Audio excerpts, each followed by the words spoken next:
What is up, guys? Welcome back to Overspray. In today's video, we are getting ready to start filming another video, a painting video that is, but I gotta prep the side moldings because this is what I'm actually thinking of painting when we go to do that spray gun shootout, vintage devilbiss versus new age or new generation devilbiss.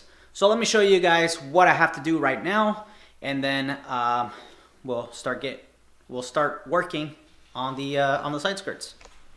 Alrighty, so here are the side skirts that we're working on, and hopefully you guys can make out some of the defects. So we got quite a few little chips throughout the whole side skirt, side moldings. You can see this thing's been hit with some doors or something going on here, and the other one is probably a little bit worse. You can see the corners here. Let it focus. There you go. You can see the corners are pretty beat up and stuff. So we're gonna go ahead and prep these up in order to get them ready for paint, and then we'll start. Well, like I said, we're gonna prep them, get some body work done, sand them down, get them ready for paint, and then we'll go ahead and the next video will be painting them with the old spray gun, the old devilbiss spray gun, and then also using the Techna Pro Light. So basically, one of the side skirts will be painted with the Techna, the other will be painted with the old school spray gun. The reason why I'm painting some old, or not old, but small parts with the older spray gun is because I don't know how it's going to spray. I'm still having issues with the spray gun, so I'm still trying to figure out how I can fix the older spray gun. It is 100 years old, so you know, I'm not expecting it to spray perfect, right? But this is just I want to see how well it would actually spray and compare it to the newer generation of spray guns, and yeah, see how close or how far the vintage spray guns are from today's spray guns.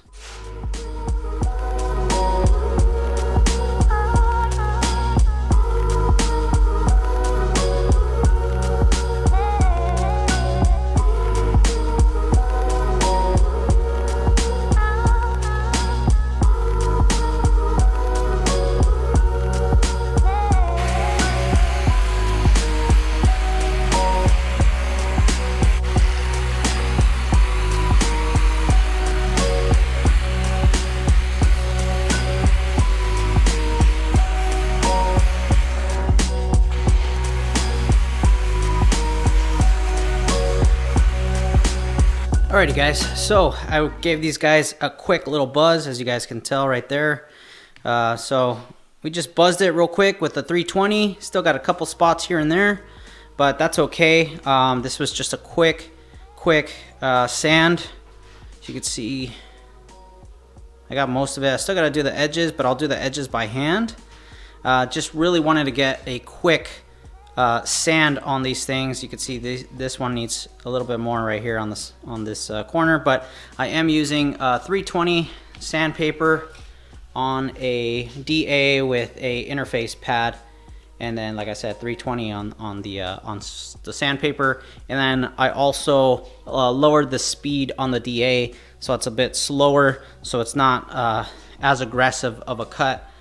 And yeah, so anyway, that's just a real quick scuff, if you will, or a quick sand, if you will. And then I'm gonna go ahead and start filling in a little bit here and there, and then sand it down again by hand to make sure it's level.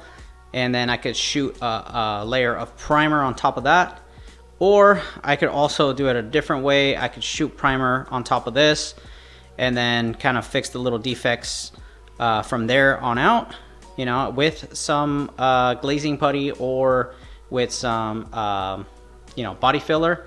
Depends really on you. Some guys like to put body filler first and then primer it, and some guys like to primer it first, see what's left, and then go ahead and do body filler. There's really no correct way of doing it. Both ways work, but I just yeah, whatever way I feel like doing it is the way I'm gonna end up doing it anyway. So So let me get some, clean this up real quick, and then, actually wait, I gotta still do it by hand, so I'll probably scuff the edges of the molding with some scuffing pads so that you don't burn the edges. And that's why I use the interface pad, because if you guys notice on the molding, you can see that it's kind of round, but it does have a little bit of an edge right here in the center. And so I use the interface pad so it won't burn this edge on top, because if you use just the DA with the sandpaper right on top, what will end up happening is you'll burn this edge real quick. And then when you go to paint it, you'll see kind of like this ridge on the top. So I use the interface pad just so it doesn't burn the edge. So anyway, we're gonna go ahead and continue on.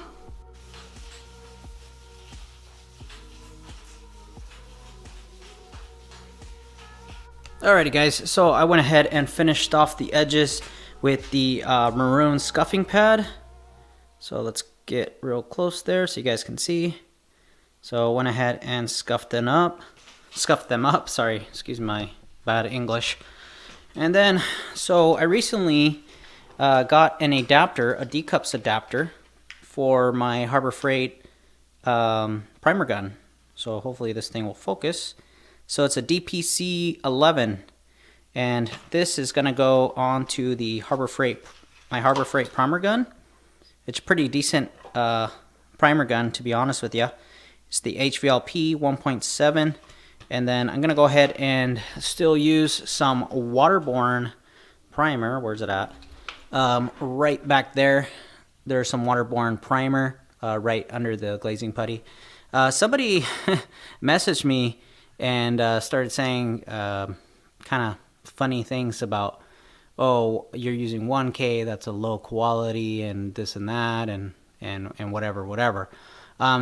And also they were saying that, oh, why are you blow drying your primer, and that's a bad technique. I don't think they realized that this stuff is waterborne. So yeah, just so everybody is aware, that primer that I use is a waterborne primer, okay? So that's why I have to blow it dry after I spray the primer. So just for any confusion or anything like that, it's a waterborne primer. Alright, so just quickly installed the D-cups fitting onto the primer gun. Now, why am I using a D-cups adapter on the Harbor Freight? What's the whole intention of it? Well, a lot of as you guys know, primer is not very easily cleaned, especially if you leave it overnight. So it creates a mess of a cleanup. So my solution to that was get a D-cups adapter so that I can use the D-cups cup, and then I could just throw away the disposable cup, clean the gun real quick, and then off to the races. So that was the whole point of it, and let me show you real quick. So this allows me to use these little 3-ounce cups for primer. So if I want to just put this on real quick like that, put a little bit of primer on that for small parts such as these moldings here, this is going to help out tremendously in the cleanup process, right? So yeah, so that's the reason why I'm going to be using this. This is why I bought the D-cups, and that's basically the D-cup system in a nutshell. So let's go ahead and start shooting some primer.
Alright, so how to cut that clip a little short.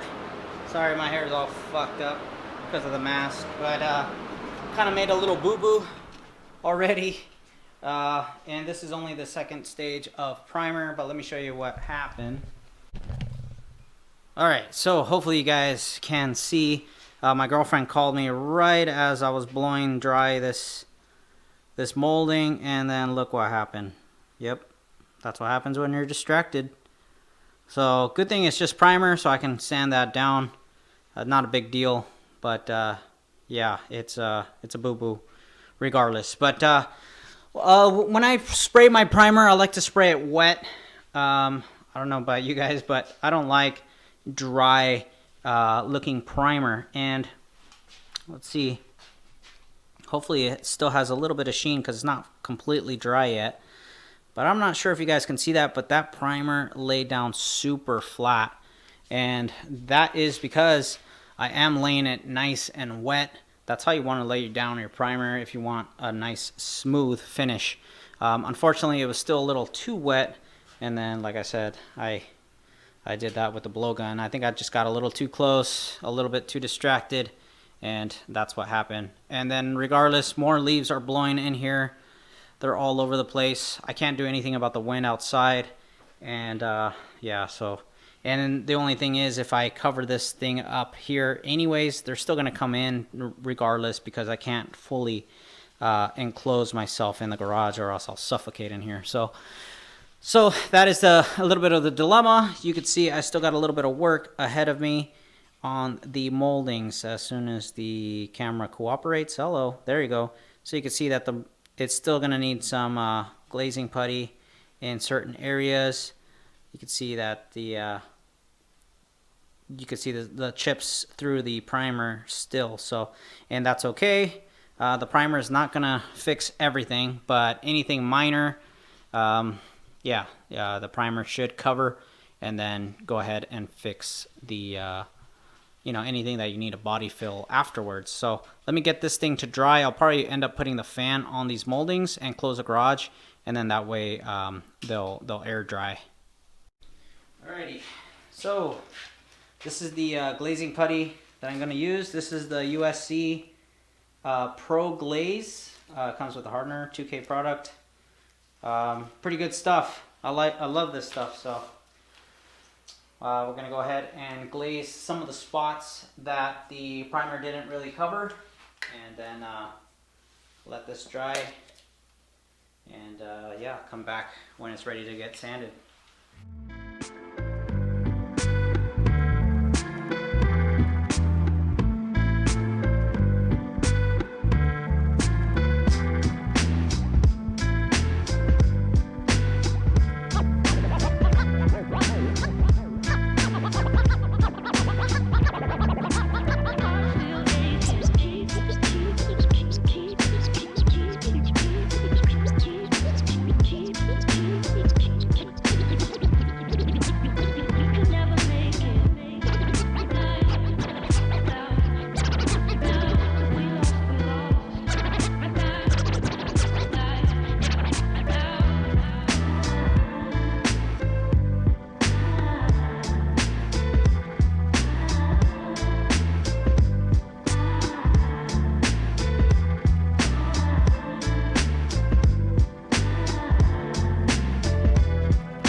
Alrighty, so I went ahead and put on some glazing putty. Hopefully this thing will focus today. Oh, there you go. So you can see that you got some glazing putty all over the side moldings, all throughout the molding. And then over here on this side as well. I had to hurry up because the glazing putty was drying on me too quickly. Put a little bit of too much hardener on there. So I'm going to leave this for probably another good 30 minutes or so because it's still tacking up right now. It's still wet in some areas. So I'm going to go ahead and leave this alone. Me and my girlfriend are going to go to the store real quick and get some groceries for New Year's. And then when I come back, I'll probably quickly sand this thing down and should be ready for paint tomorrow. Alrighty boys, so I think I'm gonna call it quits for tonight. I got most of it done, but I just don't want to make too much noise, bother people for New Year's, especially when they have loved ones over. And then not only that, I have my loved one waiting for me in the house as well, so that we can celebrate New Year's as well. So I think I'm gonna call it quits for tonight, and we'll cut you guys back in maybe tomorrow if I continue on tomorrow, or if I can finish it up tomorrow off camera, then I'll just show you the finished product. So I just wanted to quickly say thank you guys all for subscribing to my channel, for watching.